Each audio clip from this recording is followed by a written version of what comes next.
Hello everyone, welcome to nine star academy. आज के इस वीडियो में हम लोग बात करने वाले हैं जैक डेली काउंसलिंग के बारे में।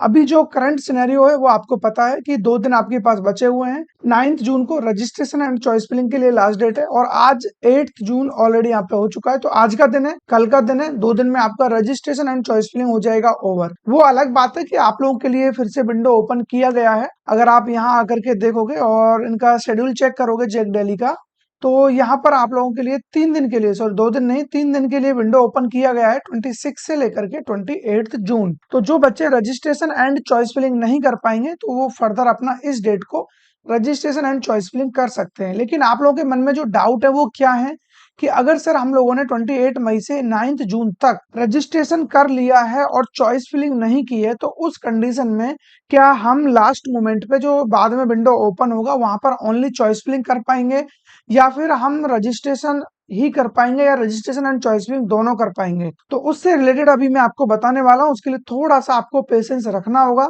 क्योंकि ये इसलिए जरूरी हो जाता है। अभी क्या है, जो प्रेजेंट टाइम में कुछ बच्चे ऐसे होंगे जिनके पास प्रॉपर वे में डॉक्यूमेंट्स रेडी नहीं होंगे और उनके पास, यानी कि हो सकता है कि कैटेगरी सर्टिफिकेट ना हो सकता है कि उनके पास और बाकी जो सपोर्टिंग डॉक्यूमेंट्स है, क्लास 12th का मार्कशीट अभी ना हो या और कोई डॉक्यूमेंट्स हो सकता है। तो जिस वजह से अभी वो रजिस्ट्रेशन और चॉइस फिलिंग करने में थोड़ा डर रहे होंगे, और वो डर जरूरी भी है। क्यों जरूरी है?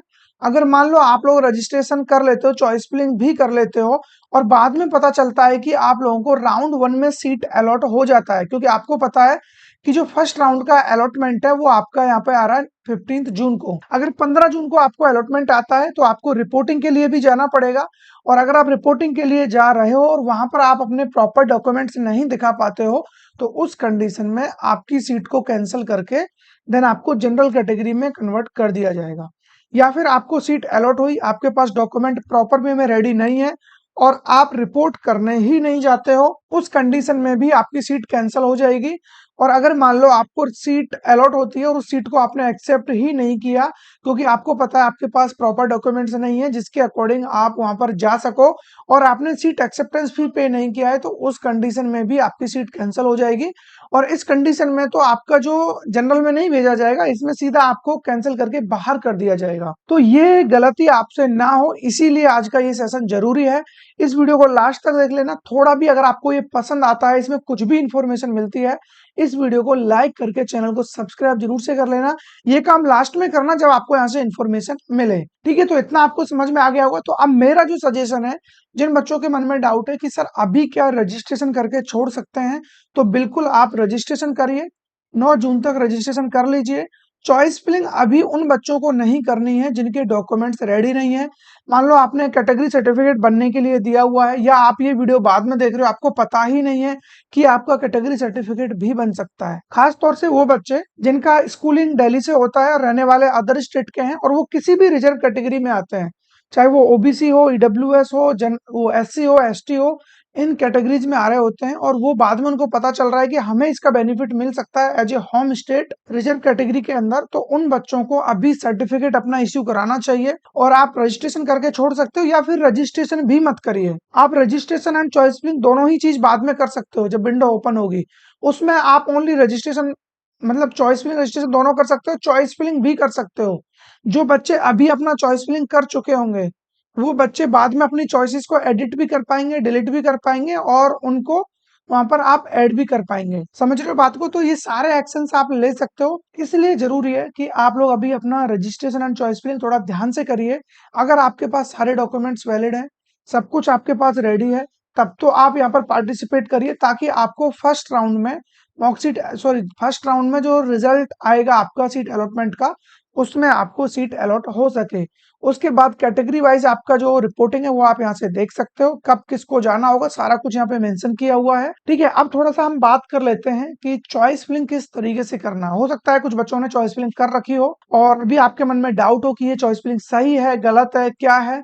अगर ऐसा आपके मन में कुछ है तो मैं उसके लिए आपको एक जनरल ऑर्डर देने वाला हूँ, जिसके अकॉर्डिंग आपको एक आइडिया लग जाएगा कि हाँ चॉइस फिलिंग हमको किस पैटर्न में करना चाहिए, सीक्वेंस क्या होना चाहिए।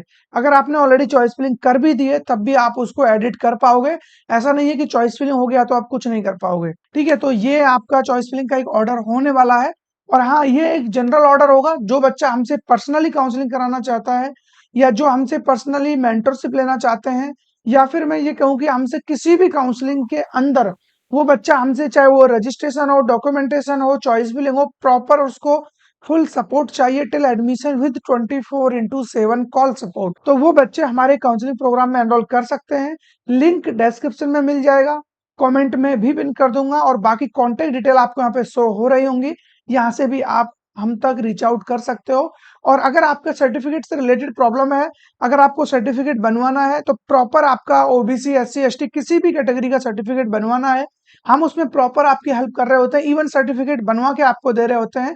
तो ऐसा कोई भी बच्चा है तो फटाफट आप कांटेक्ट करिए, और मुश्किल से 3 से 4 दिन में आपको, या 5 दिन लास्ट में आपको डॉक्यूमेंट्स अभी हम दिला सकते हैं। अब मन में डाउट ये आएगा कि सर डेट ही ओवर हो जाएगी, रजिस्ट्रेशन डेट क्लोज हो जाएगी, तो उस सर्टिफिकेट का करेंगे क्या?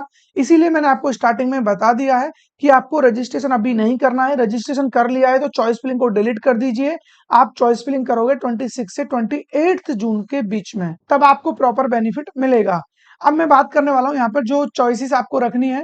देखिए, ये एक जनरल ऑर्डर है, मेरे अकॉर्डिंग अगर आपको फर्क नहीं पड़ता है, फीस वगैरह का कोई इश्यू नहीं है, तो ट्रिपल आईटी दिल्ली को आपको टॉप पे रखना चाहिए, उसका भी सीएस विद एआई, क्योंकि इन कॉलेजों का जो एवरेज पैकेज है वो सबसे तगड़ा है। लगभग आपको 30 एलपीए इनका एवरेज पैकेज देखने को मिल जाता है, जो कि एक सबसे टॉप लेवल के आईआईटी का हो सकता है। NSUT main campus CS with AI रखना है, टॉप मोस्ट है प्लेसमेंट में।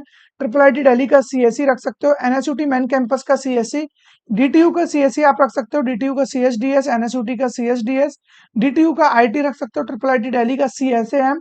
अगर मैथमेटिक्स में आपको इंटरेस्ट है तभी आप इस ब्रांच को यहाँ रखोगे, अदरवाइज आप इसको और नीचे लेके जाओगे। एक चीज मैं क्लियर कर चुका हूँ, फीस का प्रॉब्लम नहीं है, तब ट्रिपल आईटी दिल्ली को ये प्रायोरिटी देनी है। अगर फीस का कंसर्न है तो फिर इसको नीचे लेके जाना है, इतना हाई प्रायोरिटाइज इसको नहीं करना है। एनएसयूटी मेन कैंपस का आईटी रखोगे, ट्रिपल आईटी दिल्ली का, हाँ इनमें थोड़ा सा ये कर सकते हो, एनएसयूटी मेन कैंपस का आईटी को आप चाहो तो डीटीयू के आईटी से ऊपर रख सकते हो, क्योंकि एनएसयूटी मेन कैंपस का जो आईटी है इसका प्लेसमेंट आपको स्लाइटली थोड़ा ज्यादा मिल सकता है। डीटीयू का सॉफ्टवेयर इंजीनियरिंग रखोगे, इसके बाद बाकी ब्रांचेज आप यहाँ से देख सकते हो। इस वे में आपको ऑर्डर को रखना होगा। अब बात करें, ये है जेंडर न्यूट्रल बोलो या मेल कैंडिडेट के लिए। बात करूं मैं जेंडर फीमेल के लिए, तो उनके लिए आईजीडीटीयूडब्ल्यू एक कॉलेज और है, तो उसको आप अपनी रिक्वायरमेंट के अकॉर्डिंग बीच बीच में फिट कर सकते हो, ब्रांच के अकॉर्डिंग, क्योंकि उसको बहुत ज्यादा हाई प्रायोरिटी भी आप मत दीजिए जब तक कि आपको सिर्फ और सिर्फ प्लेसमेंट से मतलब ना हो। अगर हाँ आपका प्रायोरिटी प्लेसमेंट है तब तो उसको आप टॉप पे लेके जा सकते हो, कोई प्रॉब्लम नहीं है। आईजीडीटीयूडब्ल्यू ट्रिपल आईटी दिल्ली को टक्कर देता है प्लेसमेंट के मामले में, और डीटीयू और एनएसयूटी दोनों का कंपैरिजन सेम रहता है। तो इस तरीके से आपका ओवरऑल ये ओवरव्यू होने वाला है। और इस सबके बीच में सबसे इंपॉर्टेंट चीज जो है, जो मैंने आपको आज बताया है, क्योंकि टाइम आपके पास मात्र 2 दिन का है, इसके अंदर आपको डिसीजन लेना होगा कि आपको रजिस्ट्रेशन करना है नहीं करना है, चॉइस फिलिंग करनी है नहीं करनी है। रजिस्ट्रेशन करना बड़ी बात नहीं है, रजिस्ट्रेशन कर लीजिए, कोई प्रॉब्लम नहीं है, बट चॉइस फिलिंग अगर आप कर ले रहे हो और सीट आपको अलॉट हो जा रही है तो आप बहुत बड़ी प्रॉब्लम में हो, इस बात को समझ लेना। बाकी जो बच्चा हमसे पर्सनली काउंसलिंग कराना चाहते हैं उनके लिए लिंक डिस्क्रिप्शन में दिया हुआ है, कमेंट में भी पिन कर दूंगा, आपको कॉन्टेक्ट डिटेल्स यहाँ से मिल जाएंगे। डिस्क्रिप्शन में जितने भी सोशल मीडिया हैंडल्स है सबके लिंक आपको मिल जाएंगे, वहां से भी आप हमारे थ्रू कनेक्ट हो सकते हो। ठीक है, बाकी आपको नेक्स्ट वीडियो किस टॉपिक पर चाहिए वो कमेंट बॉक्स में जरूर बताना। Thank you.